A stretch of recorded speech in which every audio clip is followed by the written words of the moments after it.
Students, उम्मीद है आप सब खैरियत से होंगे। बेटा, आज की जो हमारी टॉपिक है वो प्रोटीन है, न्यू टॉपिक हमारी।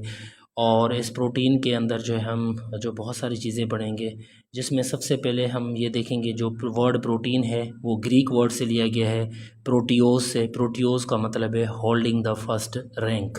ठीक है। अब ये जो वर्ड प्रोटीन है ये दो साइंटिस्ट हैं, उन्होंने सजेस्ट किया है, बर्जीलियस इन 1838 और मर्लर, ठीक है, इन 1883। प्रोटीन को हम इस तरह से डिफ़ाइन करते हैं कि proteins are complex organic compounds having carbon, hydrogen, oxygen and nitrogen as elements, sometimes also contain phosphorus and sulphur. Protein के अंदर जो हमें केमिकल्स मिलेंगे एज एलिमेंट, वो कार्बन, हाइड्रोजन, ऑक्सीजन और नाइट्रोजन ये कॉमन मिलेंगे। ठीक है, बाकी फास्फोरस और सल्फ़र समटाइम्स ये भी मिलते हैं। उसके अलावा जो प्रोटीन है उसकी अगर हम देखेंगे कि भाई कंपोजिशन क्या है उसके अंदर प्रोटीन, क्योंकि मैंने बताया कि ये एक कॉम्प्लेक्स ऑर्गेनिक कंपाउंड है। कॉम्प्लेक्स का मतलब है बहुत बड़ा एक मालिक्यूल होता है, बायो मालिक्यूल होता है। तो बहुत बड़ा मालिक्यूल है, लार्ज मालिक्यूल है, तो जाहिर सी बात है ये छोटे छोटे यूनिट्स से मिलके बना हुआ होगा। और उन छोटे छोटे यूनिट्स का नाम क्या होता है? Amino acids. ठीक है, अमाइनो एसिड्स जो है वो बिल्डिंग ब्लॉक्स हैं प्रोटीन के। अमाइनो एसिड्स आपस में मिलके प्रोटीन को बनाते हैं। एक मखसूस अमाइनो एसिड के अंदर या एक अमाइनो एसिड के अंदर प्रोटीन के अंदर 100 अमाइनो एसिड्स भी हो सकते हैं और 200 अमाइनो एसिड्स भी हो सकते हैं। तो ये प्रोटीन टू प्रोटीन जो है अमाइनो एसिड्स का नंबर वेरी करता है प्रोटीन के अंदर। अब जो अमाइनो एसिड्स होते हैं टोटल जो है नेचर के अंदर 300 जो है मिलते हैं। कहीं कहीं पे जो है इसका नंबर वेरी भी करता है, तो लेकिन मेजॉरिटी में हमें 300 मिलते हैं, तो मैंने 300 यहाँ पे नंबर मेंशन किया है। 300 में से जो 20 अमाइनो एसिड्स हैं वो प्रोटीन को बनाने में जो है वो इन्वॉल्व होते हैं। बाकी जो 280 अमाइनो एसिड्स हैं वो दूसरे कामों में यूज़ होते हैं। तो 300 में से सिर्फ जो 20 अमाइनो एसिड्स हैं जो प्रोटीन बनाते हैं, उन अमाइनो एसिड्स को हम स्टैंडर्ड अमाइनो एसिड्स कहते हैं। और बाकी जो अमाइनो एसिड्स में नहीं होते इन्वॉल्व, उनको हम नॉन स्टैंडर्ड अमाइनो एसिड्स कहते हैं। तो यहाँ पे क्वेश्चन आएगा कि भाई एक प्रोटीन है उसके अंदर 100 अमाइनो एसिड्स भी हो सकते हैं, 200 भी हो सकते हैं, 500 भी हो सकते हैं, लेकिन सर ने हमें 20 अमाइनो एसिड्स बताए हैं। एक्चुअली ये जो 20 अमाइनो एसिड्स हैं बेटा, ये मखसूस टाइप के अमाइनो एसिड्स हैं, स्पेसिफिक अमाइनो एसिड्स हैं। यही अमाइनो एसिड्स क्या होते हैं? एक ख़ास प्रोटीन के अंदर रिपीटेड फॉर्म में होते हैं। जैसे एक अमाइनो एसिड है वेलिन है, तो वेलिन जो है एक जो है प्रोटीन के अंदर 10 दफ़ा भी आ सकता है, 20 दफ़ा भी आ सकता है, तो रिपीटेड फॉर्म में होगा। हिस्टिडाइन है, हिस्टिडाइन एच के साथ मैंने लिखा है, टी स्टैंड फॉर ट्रिप्टोफैन, ये अमाइनो एसिड्स हैं ट्रिप्टोफैन, तो ये 10 दफ़ा आ सकता है, 5 दफ़ा आ सकता है। तो ये जो 20 अमाइनो एसिड्स हैं जब ये रिपीटेड फॉर्म में होंगे तो डेफिनेटली ये अमाइनो एसिड्स का जो नंबर है वो 20 से बढ़ जाएगा, 100 भी हो सकता है, 200 भी हो सकता है। ठीक है बेटा, तो यहाँ पे जो है अमाइनो एसिड्स की हमने बात की कि जो अमाइनो एसिड्स हैं जो प्रोटीन में होते हैं वो स्टैंडर्ड कहलाते हैं और जो प्रोटीन में नहीं होते वो नॉन स्टैंडर्ड कहलाते हैं। तो स्टैंडर्ड अमाइनो एसिड्स की जो प्रोटीन के अंदर अमाइनो एसिड्स हैं उनकी फर्दर क्लासिफिकेशन होती है इसेंशियल और नॉन इसेंशियल में। ठीक है, तो ये मैं सिर्फ आपको नाम बता रहा हूँ, हो सकता है क्वेश्चन आ सकता है इसेंशियल और नॉन इसेंशियल के मुतालिक। उसके अलावा अब हम प्रोटीन के जो है वो तरफ आते हैं कि जो प्रोटीन के अंदर जो अमाइनो एसिड है, जो एक यूनिट है, खुद एक ऑर्गेनिक मॉलिक्यूल है, उसके अंदर क्या मौजूद है, वो किस चीज़ का बना हुआ है। ठीक है, तो जैसे कि मैंने बताया कि प्रोटीन के अंदर कार्बन, हाइड्रोजन, ऑक्सीजन और नाइट्रोजन है। तो आप देख सकते हैं ये एक अमाइनो एसिड है, जनरल फार्मूला है अमाइनो एसिड का, और इसके अंदर जो है आप देख सकते हैं ये कार्बन है, हाइड्रोजन है, नाइट्रोजन है, ऑक्सीजन है। ठीक है, ये 4 एलिमेंट्स मौजूद हैं, ये जनरल फार्मूला है तमाम जो है अमाइनो एसिड्स के लिए। ठीक है, तो यहाँ पे तमाम अमाइनो एसिड्स के अंदर ये एक ग्रुप होता है amino group, NH2 amino group जो बेसिक इन नेचर होता है, और कार्बोजाइलिक ग्रुप, ये तमाम अमाइनो एसिड्स के अंदर। ठीक है, ये दोनों ग्रुप जो है कार्बोजाइलिक और अमाइनो ग्रुप, ये दोनों कॉमन होते हैं। कार्बन भी होती है, अल्फ़ा कार्बन भी कॉमन होती है। ठीक है, लेकिन यहाँ पे मैंने R शो की है, R मेंशन की है। R का मतलब होता है रेडिकल ग्रुप। तो यहाँ पे ये रेडिकल जो ग्रुप होता है ये वेरिएबल होता है, चेंजेबल होता है। यहाँ पे जो फंक्शनल ग्रुप लगेंगे और जो फंक्शनल ग्रुप लगता जाएगा और अमाइनो एसिड का नाम चेंज होता जाएगा। जो है वो functional group, different functional group होते हैं। जैसे मिथाइल ग्रुप अगर हम लगाएंगे तो अमाइनो एसिड का एक स्पेसिफिक नाम आ जाएगा। यहाँ पे ये जो अमाइनो एसिड है इसको आप कोई नाम नहीं दे सकते, जस्ट अमाइनो एसिड कहेंगे, एक जनरल नाम है अमाइनो एसिड का। ठीक है बेटा, तो इसके अंदर जो है ये 2 ग्रुप होते हैं, अमाइनो ग्रुप और कार्बोजाइलिक ग्रुप, ये कॉमन होते हैं। और जिस कार्बन के साथ ये दोनों ग्रुप अटैच होते हैं उस हम कार्बन कार्बन को अल्फ़ा कार्बन कहते हैं। अब प्रोटीन के सोर्सेज की तरफ आते हैं कि प्रोटीन के सोर्सेज क्या हैं और कहाँ से प्रोटीन जो है वो मिलती है। प्रोटीन के सोर्सेज बहुत सारे हैं, डिफरेंट सोर्सेज हैं। मीट के अंदर प्रोटीन मौजूद है, मिल्क के अंदर प्रोटीन मौजूद है, फ़िश के अंदर प्रोटीन मौजूद है, एग्स के अंदर प्रोटीन मौजूद है, पल्सेस के अंदर प्रोटीन मौजूद है। जो पल्सेस हैं ये रिच सोर्स है प्रोटीन का। This is a rich source of protein. ये क्या है? It's a rich source of protein. ये क्वेश्चन आ सकता है कि रिच सोर्स ऑफ प्रोटीन क्या है? पल्सेस, जैसे मूंग की दाल है, चने की दाल है, मसूर की दाल है, ये डिफरेंट जो पल्सेस हैं, ठीक है, इन तमाम पल्सेस के अंदर प्रोटीन जो है बहुत ज़्यादा क्वान्टिटी में पाई जाती है। उसके बाद जो है हम प्रोटीन की पोजीशन पढ़ेंगे कि प्रोटीन की पोजीशन क्या है। जी बेटा, पोजीशन का प्रोटीन कहाँ कहाँ पे मौजूद होती है। प्रोटीन की पोजीशन जो है, ठीक है, वो हेयर के अंदर प्रोटीन मौजूद है, ठीक है, और उसके अलावा नेल्स में प्रोटीन मौजूद है। आपके नाखून जो हैं वो प्रोटीन के बने हुए हैं। फीदर्स, परिंदों के फीदर्स जो हैं वो प्रोटीन के बने हुए हैं। स्किन के अंदर प्रोटीन मौजूद है, स्किन के अंदर प्रोटीन है, ठीक है बेटा, इन तमाम चीज़ों के अंदर प्रोटीन मौजूद है। उसके अलावा ब्लड के अंदर प्रोटीन मौजूद है। अब ब्लड में अगर आप देखेंगे तो ब्लड के अंदर, ठीक है, आरबीसीज होते हैं। ब्लड को अगर आप पढ़ेंगे तो ब्लड जो है वो जो है उसके डिफरेंट कार्पेसिल्स हैं, ठीक है, ब्लड की कंपोजिशन है, उसके अंदर प्लेटिलेट्स हैं, प्लाज्मा है, और WBCs हैं, वाइट ब्लड सेल्स हैं, RBCs हैं। तो हम बाकी चीज़ों में नहीं जाते। WBCs और RBCs, ठीक है, RBCs का मतलब होता है रेड ब्लड सेल। तो रेड ब्लड सेल्स के अंदर एक पिगमेंट होती है, ठीक है, रेड कलर की, जिसको हम हेमोग्लोबिन कहते हैं। दिस इज़ अ हेमोग्लोबिन, ठीक है। हेमोग्लोबिन बड़े काम की पिगमेंट होती है, RBCs के अंदर इंपॉर्टेंट पिगमेंट है। और इस पिगमेंट का जो काम है वो ऑक्सीजन को कैरी करना है। इसको इसलिए हम रेस्पिरेटरी पिगमेंट कहते हैं। ऑक्सीजन को कैरी करके डिफरेंट सेल्स तक ये पिगमेंट पहुँचाती है। अगर ये पिगमेंट RBCs के अंदर ना हो तो ब्लड ऑक्सीजन को कैरी नहीं कर सकेगी और ऑक्सीजन सेल्स तक नहीं पहुंचेगी और रेस्पिरेशन का प्रोसेस नहीं होगा, तो बॉडी नॉन फंक्शनल हो जाएगी। तो ये जो इंपॉर्टेंट पिगमेंट है ये किस चीज़ की बनी हुई होती है? RBCs के अंदर।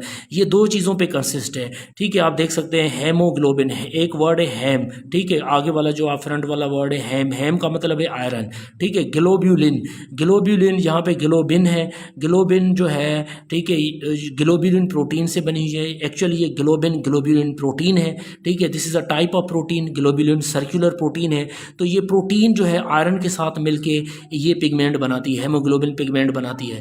और हेमोग्लोबिन पिगमेंट जो है रेस्पिरेटरी पिगमेंट है, ठीक है। फिर ये बहुत ही बड़ा अहम फंक्शन जो है वो अदा करती है। उसके अलावा, ठीक है, ब्लड के अंदर जो है दो तरह की प्रोटीन्स होती हैं जिनको हम क्लॉटिंग जो है ब्लड प्रोटीन्स कहते हैं या क्लॉटिंग फैक्टर्स कहते हैं।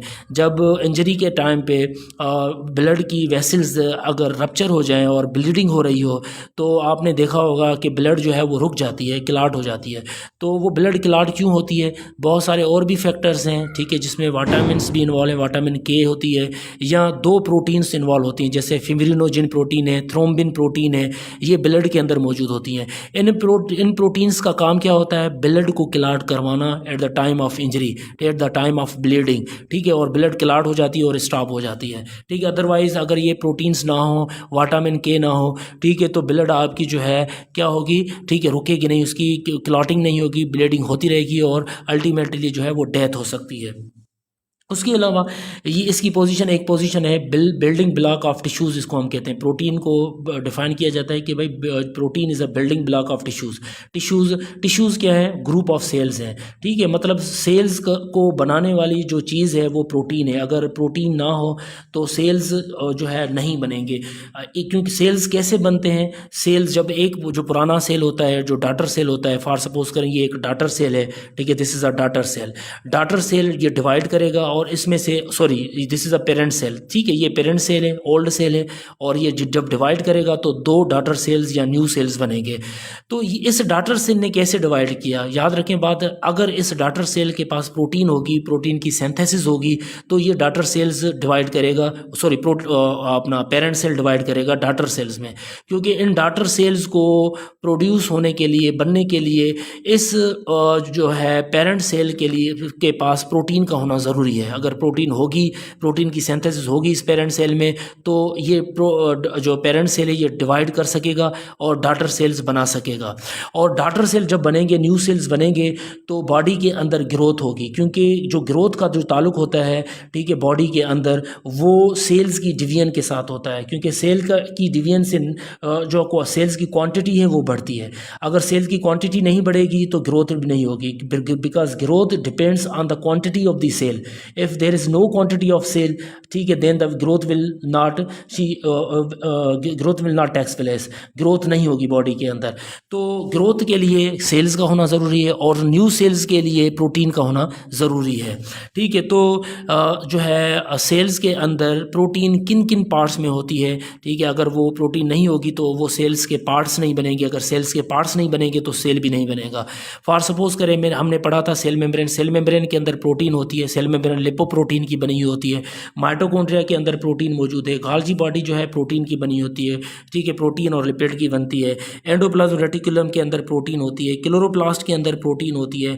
राइबोसोम्स जो है खुद एक प्रोटीन फैक्ट्री है और खुद प्रोटीन फैक्ट्री भी प्रोटीन की बनी हुई होती है। इस राइबोसोम्स को बनाने के लिए भी प्रोटीन चाहिए, क्योंकि राइबोसोम्स जो है वो प्रोटीन से बनते हैं, प्रोटीन और आरएनए के बने हुए होते हैं। अगर प्रोटीन होगी तो राइबोसोम्स बनेंगे, और राइबोसोम्स बनेंगे तो प्रोटीन सिंथेसिस का प्रोसेस होगा आपके सेल्स के अंदर, ठीक है। तो सबसे पहले प्रोटीन सिंथेसिस प्रोसेस के लिए राइबोसोम्स का होना ज़रूरी है, और राइबोसोम्स को बनाने के लिए प्रोटीन का होना ज़रूरी है कि प्रोटीन हो और वो उस प्रोटीन से राइबोसोम्स बने, और राइबोसोम्स आगे चल के फिर, ठीक है, एक फैक्ट्री बन जाते हैं, और उसी राइबोसोम के अंदर जो है प्रोटीन का प्रोसेस होता है।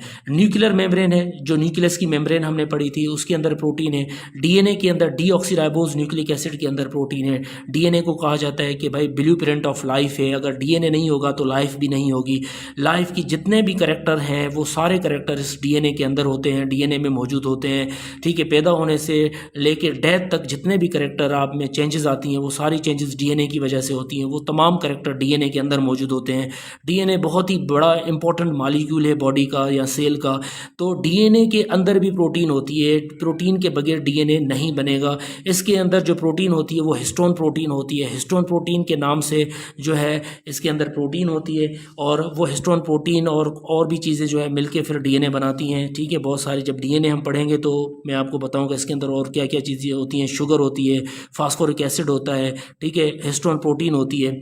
उसके अलावा एंजाइम्स हैं, ठीक है। एंजाइम्स को अगर आप देखें तो एंजाइम्स जो है, ठीक है, एंजाइम्स के अंदर भी प्रोटीन होती है, ठीक है, क्योंकि एंजाइम्स जितने भी हैं वो प्रोटीन के बने हुए होते हैं, प्रोटीनेशियस नेचर होते हैं, हमने पढ़े थे, ठीक है। एंटीबॉडीज़ जो है एक जो है केमिकल सब्सटेंसेस हैं जो बॉडी के अंदर आपके डिफेंस सिस्टम में रोल प्ले करते हैं या इम्यूनिटी में रोल प्ले करते हैं। तो एंटीबॉडीज़ भी प्रोटीन की बनी हुई होती हैं, लिपिड और प्रोटीन की बनी हुई होती हैं। हार्मोन्स हमने पढ़े थे, हार्मोन्स जैसे इंसुलिन हार्मोन है, ग्रोथ हार्मोन्स हैं, बहुत सारे ग्रोथ हार्मोन के टाइप्स हैं, डिफरेंट टाइप्स हैं, सेक्स हार्मोन्स हैं। ये तमाम हार्मोन्स जो है, ग्लूकोगॉन है, ठीक है, ये तमाम हार्मोन्स जो है ये किसके बने हुए होते हैं? प्रोटीन के बने हुए होते हैं। अगर प्रोटीन ना हो तो ये हार्मोन्स भी नहीं बनेंगे। हेमोग्लोबिन ऑलरेडी हम डिस्कस कर चुके हैं, ठीक है। उसके अलावा, ठीक है, अगर जो है जैसे मैंने आपको बताया कि जो प्रोटीन है बेटा, प्रोटीन अमाइनो एसिड्स की बनी हुई होती है। तो आप देख सकते हैं ये एक अमाइनो एसिड है, ठीक है। अमाइनो एसिड का जनरल फार्मूला मैंने आपको पहले भी बताया था, ठीक है, यहाँ पे भी मैंने मेंशन किया है कि अमाइनो एसिड के अंदर अमाइनो ग्रुप है NH2, और अल्फा कार्बन है, रेडिकल जो ग्रुप है, हाइड्रोजन है, और कार्बोक्सिलिक ग्रुप है। ये एक अमाइनो एसिड हो गया, मैंने लिखा है कि this is the first amino acid, ये दूसरा अमाइनो एसिड हो गया, ठीक है। क्योंकि प्रोटीन के अंदर अमाइनो एसिड्स की बहुत बड़ी चेन होती है, बहुत सारे अमाइनो एसिड्स होते हैं। वो अमाइनो एसिड्स, एक अमाइनो एसिड दूसरे अमाइनो एसिड के साथ बांड बनाता है, मिलता है, और तभी प्रोटीन बनती है। तो मैंने यहाँ पे ये शो किया है कि भाई एक अमाइनो एसिड दूसरे अमाइनो एसिड के साथ किस तरह से बांड बनाता है, और जब बांड बनता है तो उस बांड का नाम क्या है, और उस अमाइनो एसिड की जो मिलने या ज्वाइनिंग के प्रोसेस को हम क्या कहते हैं, ठीक है। तो लेट्स सी, तो ये दूसरा अमाइनो एसिड है, amino group alpha carbon, carboxylic group, ये कार्बन अमाइनो एसिड नंबर 2, ये दूसरा अमाइनो एसिड हो गया। अब ये दोनों अमाइनो एसिड आपस में मिलेंगे, तो एरो की मदद से मैंने लिखा है कि ये नीचे ये अमाइनो एसिड है, अमाइनो एसिड जो है आप ऊपर देख सकते हैं, ये अमाइनो ग्रुप सेम, ठीक है। अल्फा कार्बन, ये alpha carbon same, hydrogen radical group, और यहाँ पे आएंगे हम कार्बोक्सिलिक ग्रुप की तरफ। कार्बोक्सिलिक ग्रुप को हम इस तरह से भी शो कर सकते हैं, ठीक है। यहाँ से हमने हाइड्रोजन उठा के ऊपर रख दिया, या सॉरी ऑक्सीजन, ठीक है। कार्बोक्सिलिक कार्बोक्सिल ग्रुप की जो ऑक्सीजन है, एक ऑक्सीजन हमने ऊपर ले आए हैं इसको और डबल बॉन्ड आ गया है, ठीक है, और बाकी ऑक्सीजन इस हाइड्रोजन के साथ वहीं मौजूद है।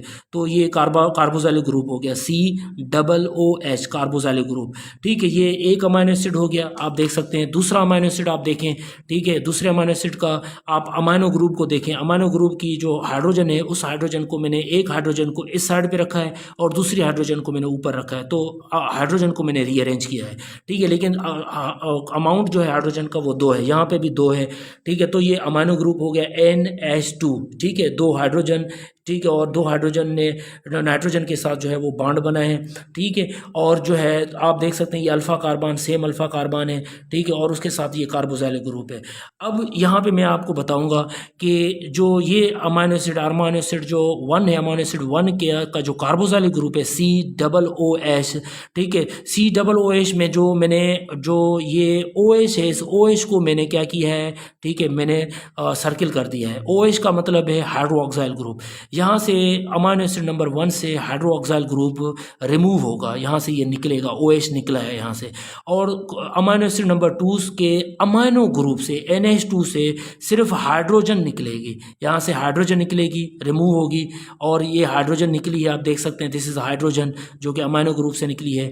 ये OH ग्रुप, इसको आप हाइड्रोक्साइल ग्रुप कहेंगे। हाइड्रोक्साइल जो है वो निकला है, OH निकला है। अब ये हाइड्रोक्साइल और हाइड्रोजन ये आपस में रिएक्शन करके क्या बनाएंगे, वाटर बनाएंगे, H2 बनाएंगे, और इसको हम डिहाइड्रेशन का प्रोसेस कहते हैं। This is called as dehydration. D का मतलब है रिमूविंग, हाइड्रेशन का मतलब है वाटर, ठीक है। Water, 1 molecule of water is removed, ठीक है। जब 2 अमाइनो एसिड्स आपस में जुड़ते हैं, ये एक अमाइनो एसिड है, ये दूसरा अमाइनो एसिड है, जब ये 2 अमाइनो एसिड आपस में जुड़ेंगे, ठीक है, ज्वाइन होंगे, तो 2 अमाइनो एसिड के जुड़ने से, ठीक है, क्या होगा, ठीक है, ये वाटर का मॉलिक्यूल बनेगा, या आप इसको कहेंगे कि भाई डिहाइड्रेशन होगी। वाटर का मॉलिक्यूल बना, वाटर के मॉलिक्यूल के बनने से क्या होगा, आप देख सकते हैं नीचे, ठीक है, ये आप हाइड्रोक्साइल ग्रुप निकल गया और यहाँ से हाइड्रोजन निकल गया अमाइनो ग्रुप से। तो आप देख सकते हैं ये सेम अमाइनो ग्रुप, ये सेम अमाइनो ग्रुप, नीचे आप आए, ठीक है, ये अल्फ़ा कार्बन, ये हाइड्रोजन उसकी, ये रेडिकल ग्रुप, और यहाँ पे आप देखें ये कार्बन है और कार्बन के ऊपर ये सेम ऑक्सीजन लगी हुई है, ठीक है, और यहाँ से इसका OH ग्रुप निकल गया, हाइड्रोक्साइल ग्रुप निकल गया, तो यहाँ पे मैंने शो नहीं किया। और ये जो है अमाइनो ग्रुप है, अमाइनो ग्रुप की ये हाइड्रोजन निकल गई है, सिर्फ बाकी हाइड्रोजन, एक हाइड्रोजन रह गई, वो एक हाइड्रोजन मैंने यहाँ पे इसकी शो की है।